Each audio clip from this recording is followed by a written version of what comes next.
family dynamics. It's going to be fun. Okay. Let's see what we can do. Awesome. All right. Carolina. Hey. Welcome. We're doing this beautiful Facebook Live here. This is the first time I wanted to introduce you to Facebookverse, and Carolina has been a client of mine for a little while. I'm just going to give a few seconds for people to file on, because we're talking about family dynamics and transitional anxiety, and I wanted to introduce you because you're an incredibly special person, and I've just had the privilege of watching you transform and develop and see the ripple effect of the work that you've been doing on not only your life, but the life of your family. And this is a shout out to anybody who is having challenges with health problems in their kids. Their kids got some sort of a chronic health issue, or they themselves are feeling stuck in transition and anxious. And hopefully there will be people out there that'll be able to look at your example and see what's possible. And so welcome, Carolina. Thank you, Nima. I just want you to share, if you could, how did you find out, and how did we start to get involved with each other, and what did you, where were you at when you reached out? Sure. I was watching one of your Facebook meetings, like one of these, and you were talking about anxiety, transition and anxiety, and I just basically felt like that was me. I could see me there. Where were you? Recently, when I was on the Facebook, I just resigned with my insurance job, and I was in that and wanted to start a new business, and I was in that in the middle, in panic attack and anxiety and paralyzed and everything, and your message totally resonated with me, and so I you were decided having panic attacks, weren't you? Yeah, I was. What was going on? You had just left an insurance job, right? So Yes. there's people who are, stuck purposeless, and they're going from one job to another, and you were struggling with some panic attacks. Tell me about those. What was happening? Well, basically, I couldn't take any decisions, because every time I was going to take a decision on invest on a new business or to do something, I will be like, I wouldn't move, because I was so afraid of what could happen, or what it should be, what people will think about it. What if I fail? What if it doesn't work? And all these thoughts that you get when you are not in a 9-to-5 job. Will I be okay? That's the big one, right? And yes. So also what was going on in your life at the same time as this transition, there were some health problems going on in the family. And yeah, I have a beautiful family. I love them to death.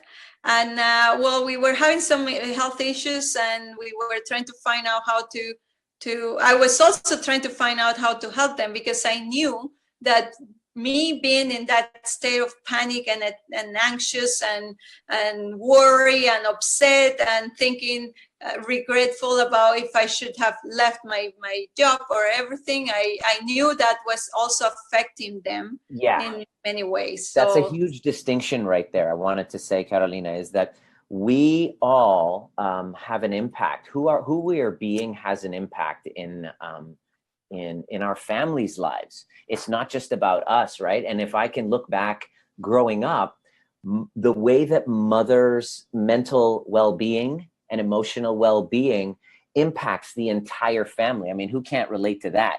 Who can't relate to growing up and knowing if mom's not doing well, then it trickles onto everyone. And because there were some health issues going on in your family, you intuitively knew that your anxiety and panic with this transition wasn't really being of service to them. Exactly, because I was impacted negative. Remember, when somebody has a health issue, that could be aggravated because of the environment that they are at. And I knew if I wanted to help my family, I needed to I have to be okay. I relate this to when you are in an airplane and you see the mask go down. They say first you put the mask and then you put it to your kids.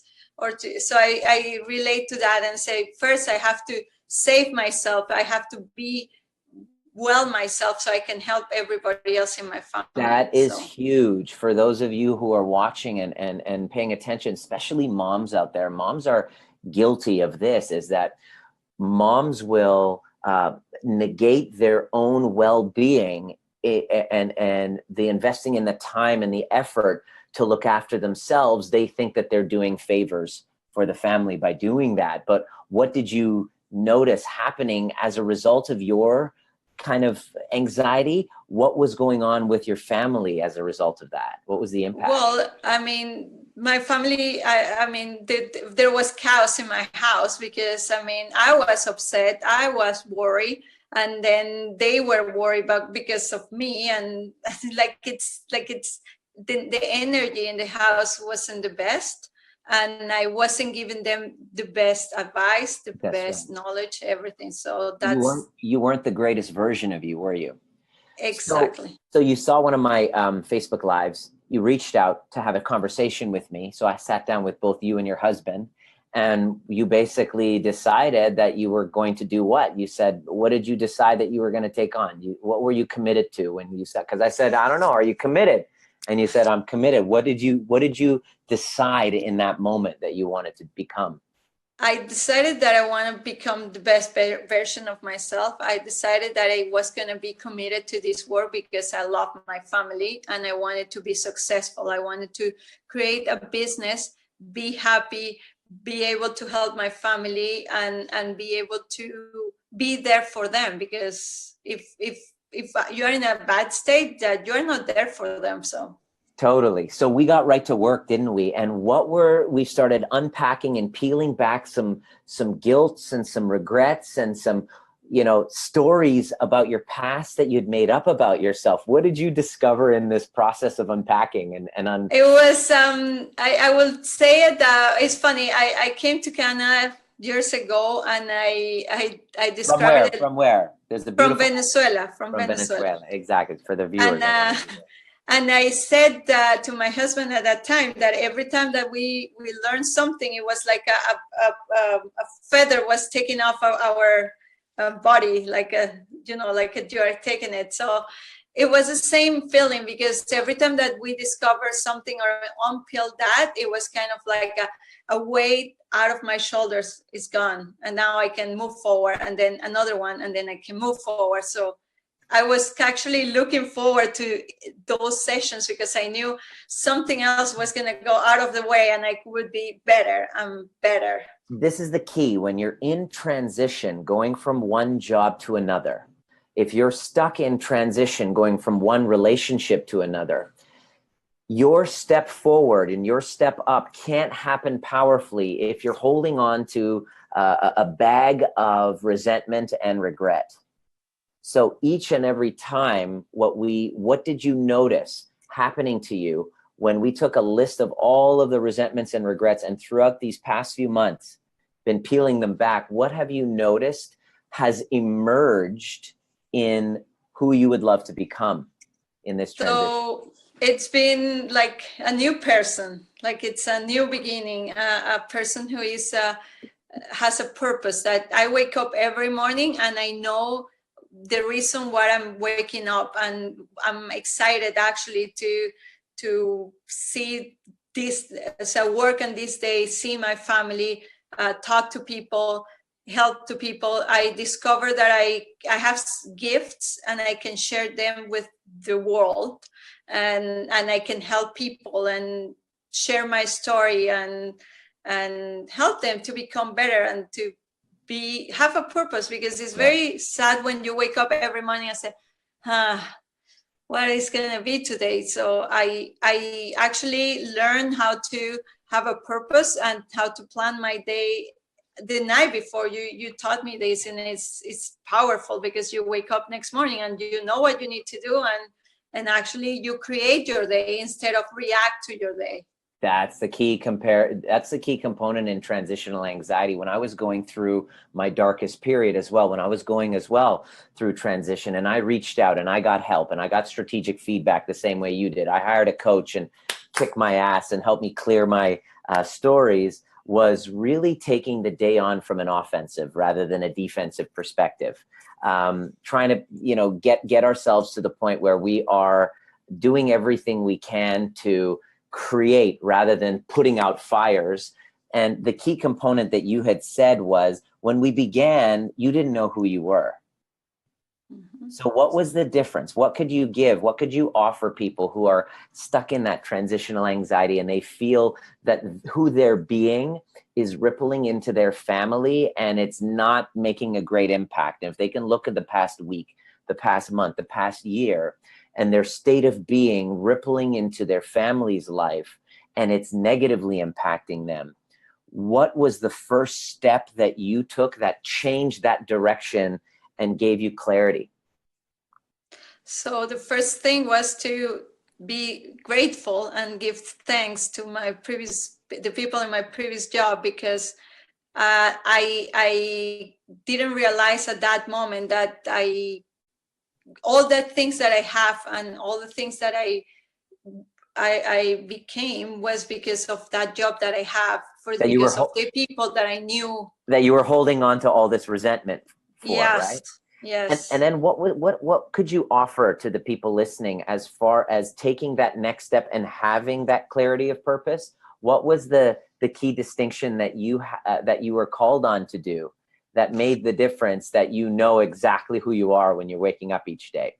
Well, but I work on my mission statement, and I now know that I want to be a coach. I want to help people. I want to help people with their families, and because it's amazing how I can share my story and I can tell them, look, this is all the things that I've been doing, and this is how my family now it's happier. It's become more connected. Now we laugh, we connect, we share, we care about each other. It's not just me doing the work; it's them also helping me. That was the key thing that I noticed in watching your progress and development, is by you taking on this work, what did you notice happen with the health of your family, with the way that you guys are connecting, with the dynamics in general? What did you notice happening? Well, we all got healthy. First of all, we all lost weight. we now eat very healthy, and we enjoy eating healthy. We enjoy doing exercise. We enjoy going out together as a family and share story. We laugh together. The health of everybody's way better. Not only physical health, but mentally. Everybody's in a better mental state.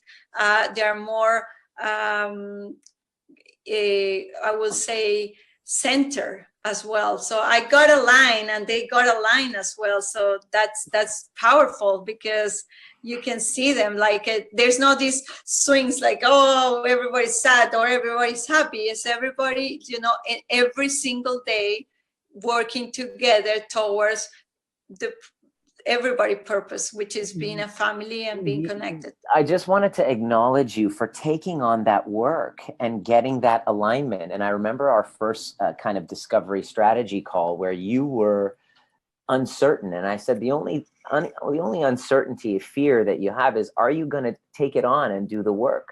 And by you taking it on, what was so beautiful for me to watch was your reporting and coming back and telling me, my God, my kid's health is improving because I'm in a better, more centered state. I'm more aligned with a mission and a purpose.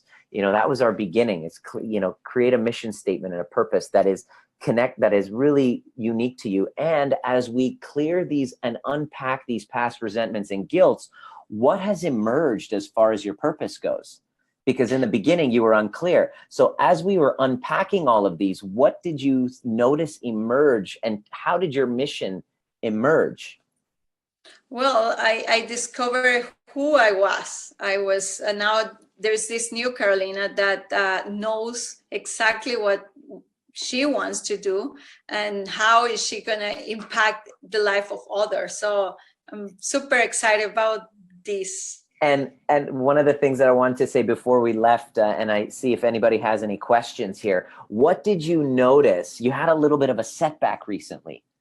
Yes, few days that threw you into a pity party. And please share this. Can you please share this? It's fascinating. I just found it fascinating. Please share this and tie that into your mission statement for us. Sure. I on Friday I was doing my work. I was meditating, and I finished meditating, and then I you had a meditation injury. Yes. You had a meditation injury. Okay. So I stand up and I fall because I twist my ankle, and I was going to grab a chair, and the chair also moved, and I ended breaking my wrist. And at the beginning I was like, what is this? Like, how come I'm doing something as, powerful as meditating, and then I get a broken wrist? And what insight and then where did you go? Go ahead. So basically I had a swim meet on Sunday where I was supposed to be a swimmer and also a coach.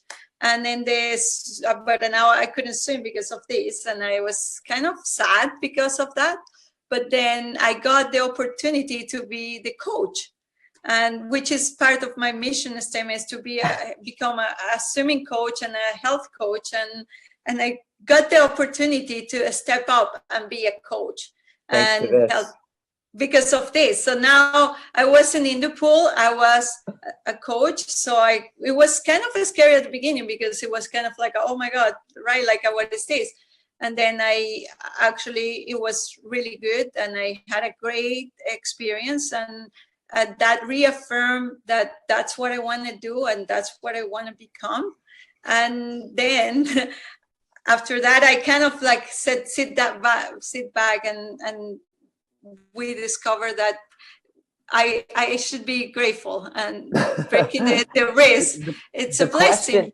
The question is, had you not broken that wrist, would you know with certainty that you were capable of stepping up into the coaching world? No, probably no, because I would be a swimmer, right? So I would be swimming there, and I wouldn't step up to be a coach. So probably it will take me years to figure out, yes, I can do this, and I'm capable to do it. So isn't it ironic that within a week or two of declaring with your mission statement and refining it of, I'm here because I want to be a swim coach, you went from working in insurance going, I hate this freaking job, I want to get out of this job, to transitional anxiety, to identifying the mission statement and declaring it what she wants to do with the world, in the world, and saying, you know what, and refining it, suddenly having this epiphany, I want to be a health coach and a swim coach. This is what I want to do. And then she has this meditation injury. And then all of a sudden, within a couple of days, boom. Isn't it funny? God works in mysterious ways. We pray and we say, God, please give us this. Please, I want my life to unfold this way. And God says, all right, here you go. But then we judge the form in which God gives it to us. And so that was a huge revelation.